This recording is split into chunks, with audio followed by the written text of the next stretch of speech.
Xotiningni taroziga chiqarasan, tarozida qancha yuk bossa o'shancha tillo berasansa kim uylanardi? Kim xotinlik bo'la olardi? Qani? Eng yengil xotin 45 kilo bo'lib tursa, 45 kilo tillo ber kim uylanadi? Hech kim uylanmaydi. O'shaning uchun arzon narxda baholab qo'ydi, lekin qimmatbaho ne'matni berdi. Busiz hayot emas, tatimaydi.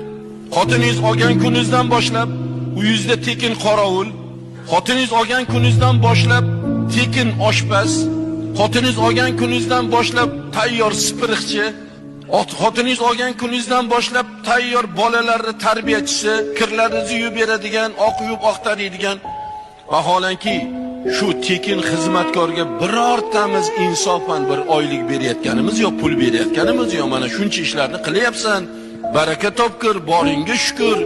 Mana shu ishlarni baribir boshqa odamga qildirganda ham men pul ham berardim, lekin sen